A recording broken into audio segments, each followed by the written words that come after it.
Monsieur le ministre, une cuisine centrale fermée pour cause de contamination à la listériose depuis près de 6 mois. Des seaux pour recueillir l'eau qui s'infiltre, des toits, des blocs opératoires avec des fermetures régulières, des soubassements inondés par de l'eau putride. Voilà l'état de l'hôpital de référence à Cayenne aujourd'hui.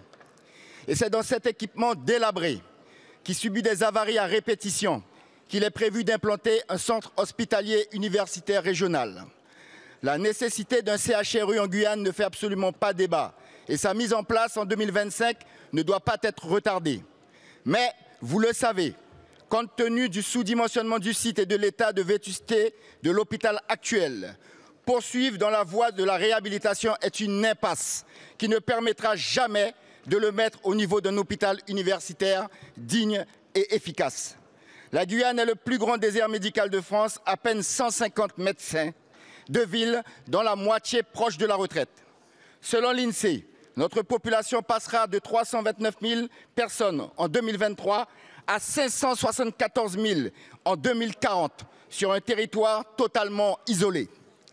Dans ce contexte, ne pas prévoir dès aujourd'hui la construction d'un nouvel hôpital équivaut à créer un CHRU mort-né. Quel PH viendra s'installer de façon pérenne dans un hôpital rafistolé? Pour espérer un hôpital neuf en fonctionnement dans moins de 10 ans, notre responsabilité à tous est de l'acter dès aujourd'hui. Cette conviction est largement partagée par la population, les professionnels de santé, les élus locaux. Alors, Monsieur le ministre, comprendrez-vous enfin la décision de construire un hôpital neuf en Guyane? Je vous remercie. La parole est à Madame Agnès Firmin-Le Bodo, ministre déléguée chargée de l'organisation territoriale et des professions de santé.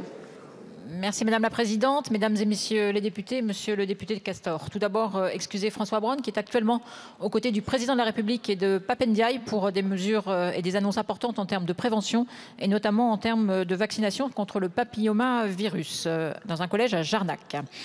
Monsieur le député, vous le savez, nous suivons avec une grande attention la situation en Guyane et nous œuvrons pour assurer une réponse aux besoins de santé. Cela se fait dans le dialogue avec les collectivités locales, les syndicats et l'ensemble des acteurs de santé. Nous avons plusieurs enjeux de santé publique spécifiques, la santé périnatale, la pollution métaux lourds et des enjeux de santé environnementale importants. Si la situation est complexe, et vous l'avez répété, notre objectif est bien d'améliorer la réponse aux besoins de santé de nos concitoyens guyanais.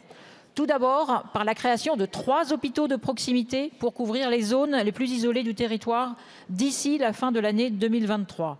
Par la création du CHRU sur le territoire d'ici 2025, dont l'objectif sera bien de structurer l'ensemble de l'offre hospitalière publique, c'est-à-dire en incluant les sites actuels de Cayenne, Kourou et Saint-Laurent-du-Maroni.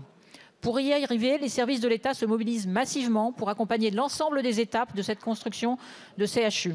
La première étape, c'est bien la construction d'un projet médical commun à ces établissements dont nous visons la finalisation pour le mois de juin prochain. La situation des hôpitaux sur place présente également des difficultés financières, notamment s'agissant de la trésorerie. C'est l'un des enjeux auxquels nous faisons face et l'État apporte son soutien aux établissements concernés. Je pense notamment au centre hospitalier de Kourou, autour duquel l'Agence régionale de santé se mobilise pour identifier des solutions pérennes, là encore dans le cadre du projet territorial. Vous voyez, Monsieur le député, l'État est résolu à agir en lien avec l'ensemble des acteurs locaux pour répondre aux besoins de santé de la population. Je vous remercie, Madame la Ministre.